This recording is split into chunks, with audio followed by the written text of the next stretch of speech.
What's up guys, Everything Apple Pro here. Very exciting day for Apple today. They announced the new iPhone 8 and 8 Plus, as well as the new iPhone 10 10th Anniversary Edition. So in this video, I wanted to give you guys a very in-depth look at these devices, how they compare to one another. If you guys were on the fence about whether or not it's worth $300 or $400 extra to go for the iPhone 10, and in which way it's better, which way it's worse, I'd like to cover all of that in this video, give you guys a better idea about which device is better suited for you. So we're going to be covering everything from software features to hardware and everything in between. So let's get to it. Which device is better suited for you? I'd like to start with what is the same with these devices, because that list is smaller than what's different. So the build, from the outside, these are pretty strikingly different. I mean, one is much bigger than the other. This one fits in the palm of your hand.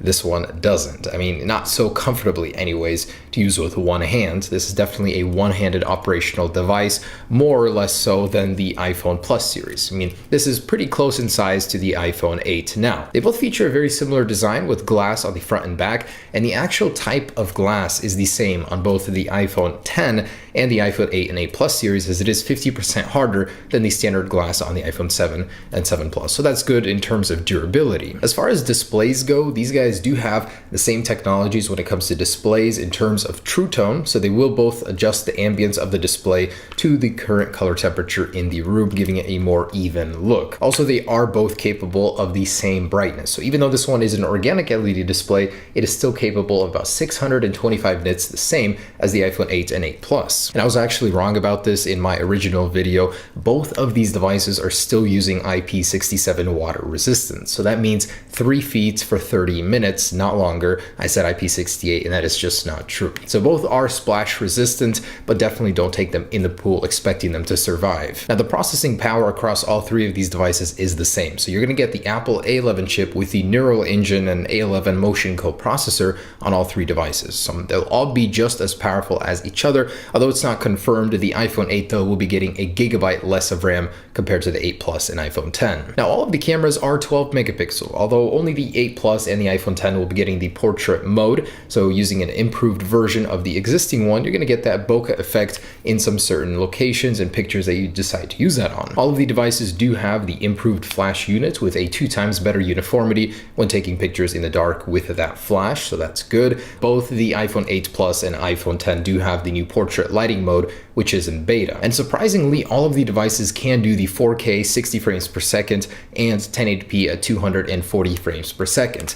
Now, on the front of the device, all three cameras do have the same 7 megapixel sensor, although the iPhone 8 can do the portrait mode on the front and the emojis, which we'll get into in just a second, which the others cannot. All of the devices do have the 64 and 256 gigabyte storage capacity, and all of them do have the Qi wireless standard for wireless charging, and all of them do have fast charging. So that's 30 minutes will give you about 50% battery life. That's pretty good for an iPhone. So that is where the similarities end. I decided to do what's the same so you guys get a general idea of where they stand. But how are they different? The most obvious one is going to be the display, the overall form factor of the devices. Before I get into that though, the borders are different. This one is stainless steel. It's going to be a tougher metal. It will resist drops a little bit better. As you know, with an aluminum device, when you drop it onto concrete, you get this gouge. It's a very soft, a little softer metal than stainless steel, but aluminum 7000 is pretty durable. Just if you drop it from pretty high up, you'll get a dent, you'll get a gouge. The colors are also different. On the iPhone 8 Plus, you're going to get the silver, the space gray, and the new gold color, although in this one, it does not have a gold color. So you only get a silver and space gray option. So comfort-wise, these are going to be in a different class. The Plus series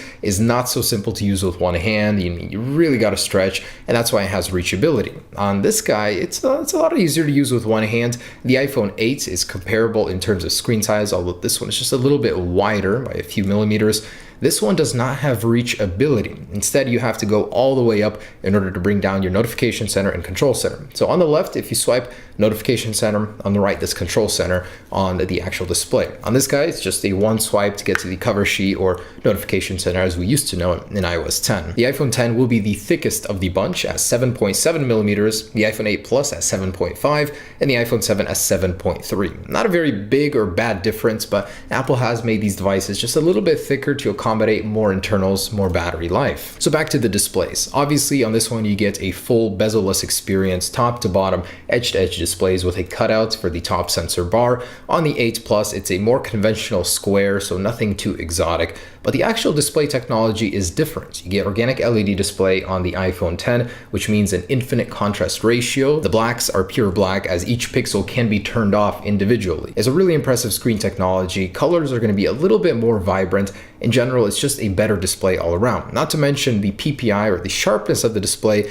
is considerably better. You've got a 458 pixels per inch density on the 10, a 401 on the 8 Plus, and a 326 on the standard iPhone 8. So front-facing cameras, both are 7 megapixels, although this one is a Face ID capable device, meaning it can scan your face, a 3D map model of your face can be made, and you can do different things with them, such as unlock your phone with Face ID, pay for certain things with Face ID, or even do animojis, a new cool little fun trick that the iPhone 10 has. Animate your own emojis using your face. This guy is not capable of that. That means it will not be getting portrait mode either, in order to take those cool portrait mode effects using your face. Now, as far as cameras go, the iPhone 8 Plus, iPhone 8, and iPhone 10 all share 12 megapixel sensors, but between the 8 Plus and the iPhone 10, there are several key differences. For one, this thing has a lower aperture on its telephoto zoom lens. That means you're going to get a better picture, better quality in low light. This one also does have dual optical image stabilized sensors. That means as soon as you zoom in a video or a photo,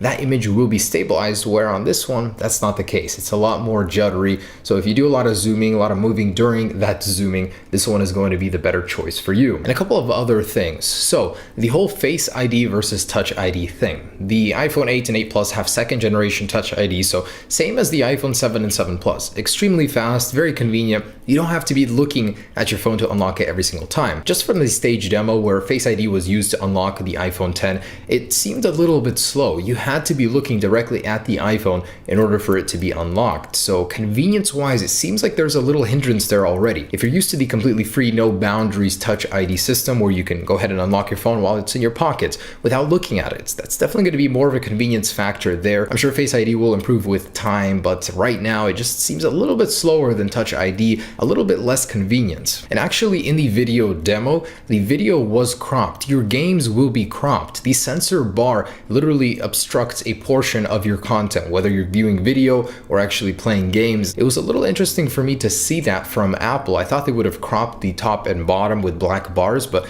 nope, it's literally just obstructing your content. And if you don't want that, definitely go for the larger plus size. Not to mention, these are not comparable. Your content will appear bigger on the Plus series phone just because it has more room to expand width-wise. This one is a very constrained device. Your content will definitely appear smaller than this one, even though there's more room with a taller display. Just something to consider. And then the topic of battery life. So all of them do have pretty good battery life. The iPhone 8 and 8 Plus have the same as the iPhone 7 Plus, and this guy has 2 hours better battery life than the iPhone 7. So where does that put it comparing it to the 8 Plus? The iPhone 10 will do an hour less internet usage time and video playback compared to the iPhone 8 Plus. So not too bad actually. 1 hour less for this huge display is not a bad deal. And lastly, price and release date. So the iPhone 10 definitely carries with it a premium over the iPhone 8 and 8 Plus, $200 over the iPhone 8 Plus, and $300 over the standard iPhone 8. Now, considering all that you get for those $300,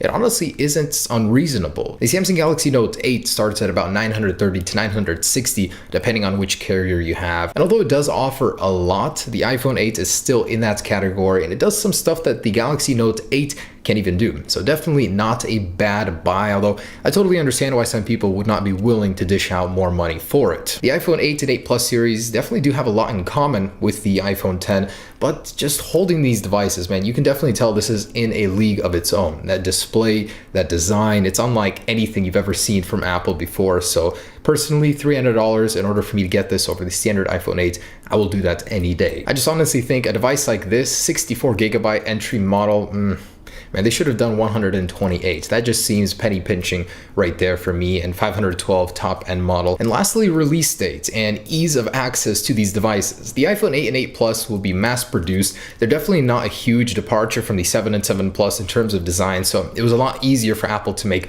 a lot of them. That means they're not going to sell out as fast, and you'll probably be able to get one if you really wanted to. The iPhone 10 though, oh man, this thing will be extremely limited at launch, and it's going to be launching a little over a month after this guy. So November 3rd for this street day, September 22nd for these guys. So it will be releasing later. It'll have a smaller supply. That means it'll be harder to get in general. So if you guys definitely wanted to get one, the 8 and 8 Plus series would be easier. Just another reason to go for one of those. But the wait will be worth it for this one if you really, really want to. So there it is, guys, the iPhone 10 and the iPhone 8 and 8 Plus. They do have a lot of similarities, they do have a lot of difference, but depending on what you're looking for from these devices, it's definitely your choice. I'm choosing the iPhone 10 any day over these guys. So thanks for watching, guys. Hope you enjoyed this video. Hopefully it made your decision just a little bit easier deciding between them. Peace.